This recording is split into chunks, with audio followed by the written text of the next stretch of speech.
Adam Hollioake. Adam, how good does that feel? Big win over Hampshire. Oh, feels great. I mean, definitely feels better than losing. So, no, good. We played pretty well, I thought, and we were we got off to a really good start with the ball, and then it sort of went on from there. Although we did let it slip a little bit in the middle with the ball, we bowled well at the bookend. So in the power play at the front, and in the last few overs, we bowled nicely. So, thought that was a gettable score without being an easy score. But overall, really pleased with how we played. You made it look difficult for Hampshire in the power play, particularly. They were timing the ball particularly well. Just good bowling. Yeah, it was very good bowling. We got a couple of wickets with short balls. I asked the guys before the game. I said I just want us to be unpredictable. Wasn't expecting them to bowl bouncers, but they did that, and we talk about changing the variety and varying the pace, and they did that well. But to get 2 wickets with short balls, didn't really have anywhere to go after asking them to be unpredictable. So I was happy with that. So, what were you feeling at half time with 177 on the board? I was comfortable with that. I mean, Bilbo wasn't happy. Bilbo thought with us having getting the power play that we probably should have kept them down to that. But I thought it was a good wicket, a little bit drier than the other night against Surrey. But Zack Crawley, wow, what an inning! So we're going to miss him when he goes off to play for England. But the other boys played well as well. Even T in the short time he was there, and Deebs both played very well, and Joe Denley. So all four of the batsmen, it was a exhibition on how to chase the total down. That was something of a partnership, wasn't it? 100 plus from Daniel Drummond and Zack Crawley, and a couple of overs, really big overs from the two of them that got you back with the required rate, I suppose. Yeah, it was. We've seen that in this comp. I think every game so far, someone's gone for a 20 in the over, so we know it's there. I think we got a couple of overs where we hit for 20 tonight. So, when you're chasing 170 and two of those overs go for 40, then you're chasing 130 off of 18, so it's a bit gettable. So, it was a good performance all around. Obviously, he's a hard man to replace. You said Zack Crawley, but just how good has he been for you in these first four games? Yeah, well, he was under a lot of pressure in the off season and early season here.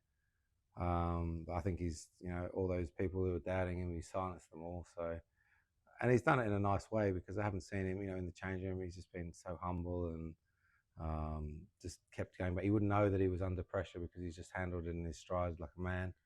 And then to see him come out and do what he's done, it's been one of the good guys. So it's good to see. He looked very calm. He looks very calm in the middle, a very sort of calming presence. Hasn't looked rushed when he's been starting his innings. I think he said he quite enjoyed batting at three because of that. Well, yeah, I'd be calm as well if I was hitting the ball like that. So no, he's just playing incredibly well. He's just all come together. He did a lot of work off season and early season, and he's getting the rewards for that now. That's life, isn't it? Success always follows hard work. So he's worked hard and he deserves it.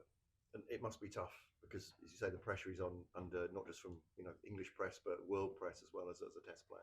Yeah, well, he's not under pressure anymore, is he? Every time he bats now, he's going runs and 180 in a Test match. So I don't know who he silenced any of the people who were criticising him. So it's on them to come up with someone else to be negative about now.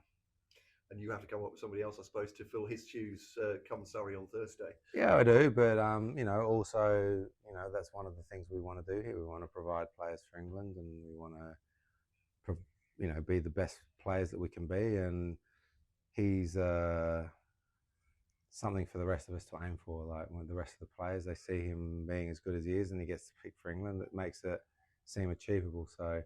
I don't think it's a negative thing, him going and play for England. I think that lifts the group. So we've got to look at it that way. And going back to the Oval for you, that's going to be, I'd imagine, it's going to be an interesting experience. How can you describe that?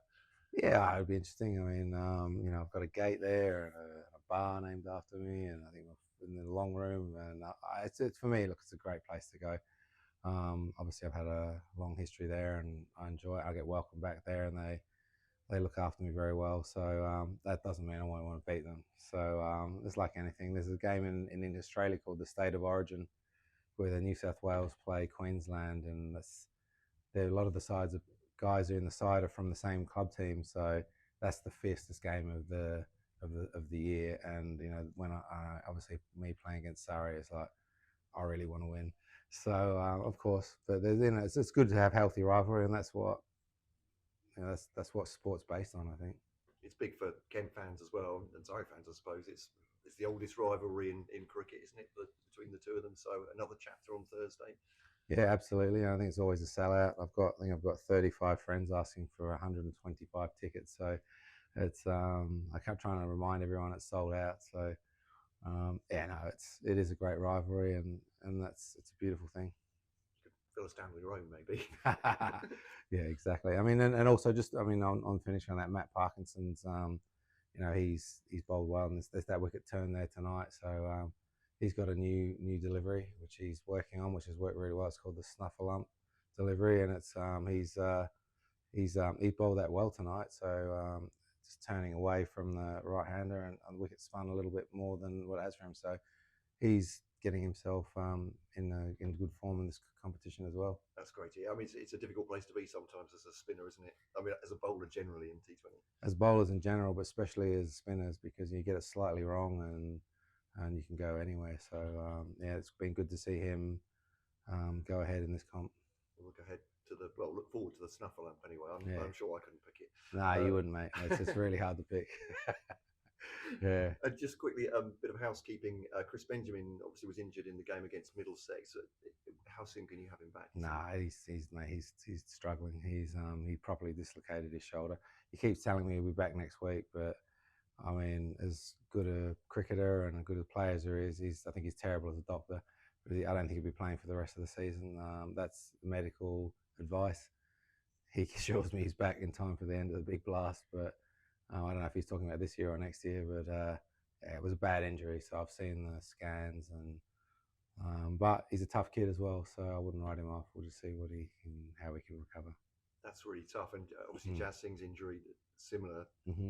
Season ending. I mean, how do you as a coach, how do you deal with those players? Because psychologically, never mind physically, it's hard. Yeah, I mean, we've had 3 season-ending injuries this year. We've had Keith Dudgeon, Jazz Singh, and obviously Chris Benjamin. So you don't account for that. We've only got a squad of 19, so then you're down to 16. So and then I think we've had 4 side injuries in the last month. So it's been a freak season, but it is what it is. We're a sports team. We just got to deal with the roller coaster, and there's no point complaining about it because other sides go through the same. So we just have to head down and work hard. It's desperate for him. Joey Everson obviously had that side strain. That's still keeping him out of the side. Any light at the end of the tunnel with him? Yeah, well, he's getting close to coming back. Like I said, we had 4 side injuries in 2 weeks, so I don't know what these guys are doing in their spare time. They're misbehaving, I think. So yeah, we had Jazz Singh, Ekant Singh, Jaden Denley, Corey Flintoff, and Joey Everson all go with side injuries in the space of 2 weeks. So something in the water, I think. So, but they're all recovering. So hopefully, when they come back, we'll be back to full strength, minus Chris Benjamin. Thank you, Adam. That's great. Cheers.